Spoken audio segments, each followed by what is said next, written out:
Hello, everyone, and welcome to another Wednesday Word of Wisdom.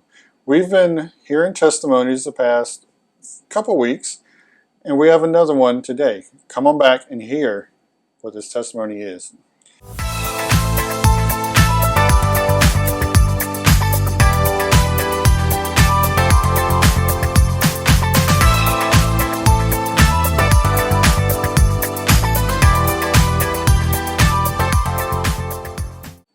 And we're back.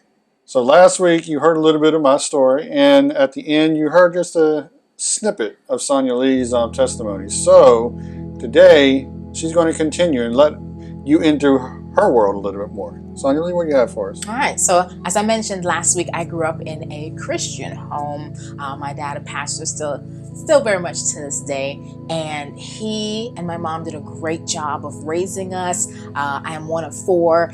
They put a lot of good structure and boundaries in our lives. But as you get to that adolescent phase, you start to push and inquire, and they say curiosity killed the cat, right? I was definitely curious and definitely pushing, and I think that started to contribute to my spiritual death in my teenage years. And I'll never forget, round about the time I was about 17 years old, my mom looked at me and she said, "What's done in dark will come to light."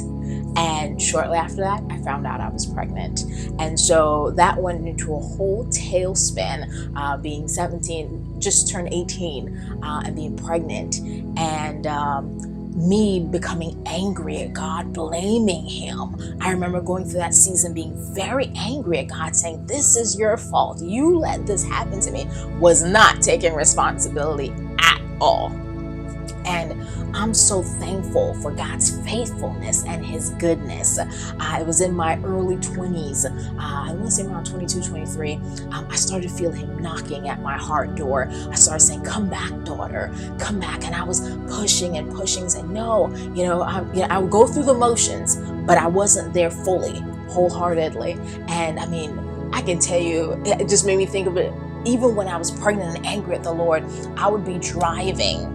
I was in college at the time, and I'd be driving on the highway, and I would fall asleep while driving. And I was about 8 months pregnant, and the Lord would wake me up every time as the car started to drift off.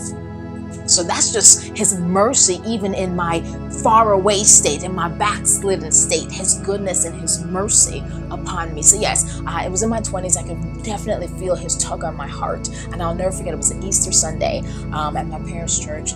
And I remember the Lord just really impressing upon me, "Hey, look, you don't know that tomorrow is promised to you." And I remember running to the altar, rededicating my life to the Lord. And I was just like, "Okay, Lord, here I am."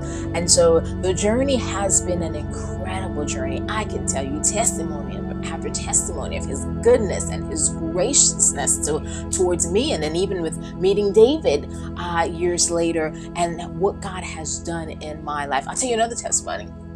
So I just moved into an apartment with my 2 young kids at the time.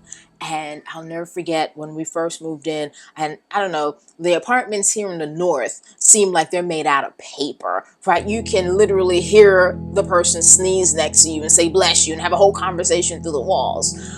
And this particular apartment we were living in, the person below us had a personal choice that when he was doing it, we could smell it in our apartment as though he was sitting in our living room.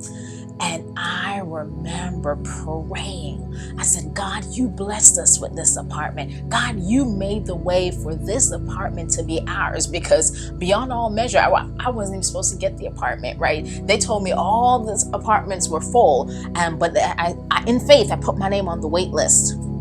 And I was called, and it was in the neighborhood that I wanted, in the school district that I wanted. And so I said, "God, you gave us this apartment, me and my boys." I said, "We can't live smelling this type of fumes in our home."